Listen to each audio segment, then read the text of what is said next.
marry the house. That's what they're saying now. Hi, it's Carol, Keller Williams Lakeside Proven Property Team. I am here with some tips that will help you in this crazy market of 2023, mid-2023. Just wanted to give you a thought or put a thought in your head. I know a lot of people are not interested in selling right now. I get it. They have 2 and 3% interest rates or somewhat near there, and they feel that they're kind of stuck, and that's fine. I mean, I always say do whatever you need to do, but if you need to buy a house, you need to sell a house, this is still not a bad time to do it. First of all, there's a long-term investment when you buy a house, so you can buy the house, which meaning marry the house, and the rate that you get at signing, you could always refinance until a later date, or wait until a later date to refinance. So I did post something today on my Facebook. I read something from Bigger Pockets, a podcast that I listen to, and emails I get, some information from a lot of people that are much smarter than I am. And I was surprised that these people don't seem to think that there's the rates are going to go down below 6% anytime soon, at least in the next couple of years. So basically what that means, if you're on the fence, then you may have to hang on that fence for a couple of years. Now, that's fine if you should choose to do that. But if we're not going to have a great increase or decrease in our interest rates, then you may want to think about doing something. Because by the time you purchase that house, if you wait a couple of years, you will already have made equity in that house when you had bought it at today's point in time. You see, houses usually go up. Well, they have in the past, I want to say since 20 or 21, it was like 5.5% appreciation every year. That was big and that was huge.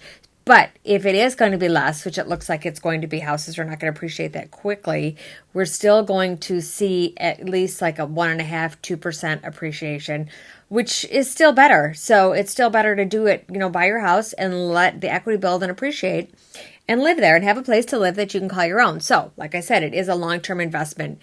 Let me see. We talked a little bit about the housing market trends. I had a little cheat sheet here. Various factors, supply and demand. Of course, there is not a lot of supply, and the demand is kind of waning lately. Economic conditions, government policies. Oh, let's not talk about the government because that is a sticky, sticky subject, especially in this household and a lot of households that I know of. But, obviously keep in mind that the government, they have ways to make the economy move. They have ways to slow down the economy. I mean, we're still in a little inflation right now, so our economy, they're trying to slow the economy.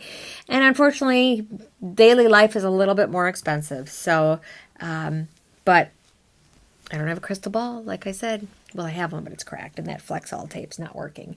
It's really not water resistant, and tried that on the paddle boat. No work. Seriously, though, like I said, I have no crystal ball. The government could come up with a decision to do something or to get the housing market going, offer new incentive for first-time home buyers or anything like that. So keep that in mind. Affordability, yes. So lower interest rates can make houses more affordable. As your income increases, obviously, and your debt to income is stable and you don't increase that debt to the income, you will be able to afford a house. Unfortunately, I will tell you right now, in the area that I service, it is seemingly on the higher end of affordability. But that doesn't mean that you can't find something affordable in your price range. Personal circumstances, job stability, family plans, expected changes in income, having more babies. I mean, we have to talk about your home goals. What are your future home goals? You may be growing that family. You may be having another baby. I know a lot of babies in our family that are being born, so that's pretty exciting. Their houses are still adequate size for these children, and so that's a good thing. But, you got the babies. As I said before, you have, excuse my poor English, divorce, death, job transfer, anything like that. So a lot of that is going to go into your thought. What should I do? Should I still buy this house? Should I sell my house? big decisions. But at the end of the day, I always say you have to do what's best for you. Timing is important. Assess your needs. I'm here to help, and I am actually going to give you some more information in just a second about what should I do if I'm afraid to sell my house and I don't know where to go. Stay tuned. So what if I can't find another home when I sell mine? Where will I go? What will I do? Oh, decisions. Well, okay. So we know this is a exciting time and a nerve-wracking time if you have decided to pull the trigger and to sell. So you may have already found the perfect buyer for your home. You may have someone tagged. You may have had your home listed and it's sold. Well, it is a common concern, like I said, among current homeowners. So there are a couple options and strategies that you could use to navigate this situation, and I have used them in the past. So with my sellers when they have wanted to sell their house, but they are concerned. So there's a couple things we can do at a contract on the end of when you're selling it to protect my seller. But basically, first of all, if you have a family or friend or that you could live with, without having to pay rent, that's obviously the best. If you have somewhere to go without having to pay rent, you could save your shekels. That's an old word. I haven't heard that. Mom used to say that. Miss her. But anyways, okay. So you consider renting a temporary place, and sometimes you have temporary places that are furnished. So you could have a furnished temporary residence. We have done that before because obviously nobody wants to move their stuff to someplace for a few months and then having to move it again.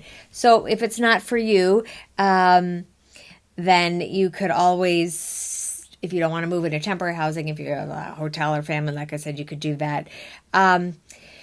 Keep in mind, though, if you're doing that, it can become a little more costly in the long run, but I always say the best thing is to negotiate with the buyer, which would be in a contract. When we sold the house, we would have some writing in there that protects the seller, saying subject to seller finding next residence home within 60 days.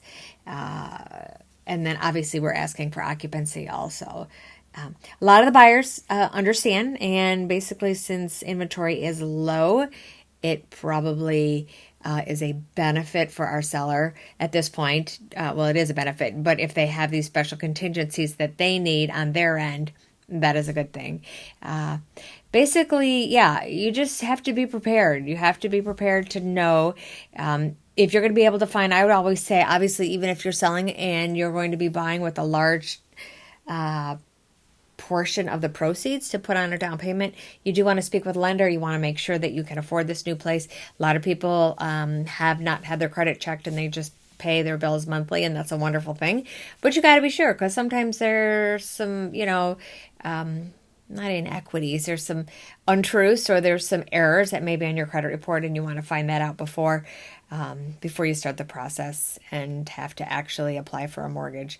So I would say it's important to do that if you're thinking of selling. Now, if you're thinking of selling and you already know where you're going, you're moving out of state, no problem. You're moving into a senior housing complex, no problem. Assisted living, no problem. But anyways, everyone's got to live somewhere. So pretty much that's all I have to say. I just wanted to let you know that there are ways around it. There are ways around the fear. Well, maybe not the fear, but I would like to put your fear at ease. That if you wanted to sell your house and you needed to sell your house and you wanted to downsize, you wanted to upsize, whatever, there are ways around it. And people have been buying and selling for many a moons. And so at the end of the day, it's going to be okay. So that's all. I hope everyone has a wonderful afternoon, evening, or whenever it is you're watching this. Thanks.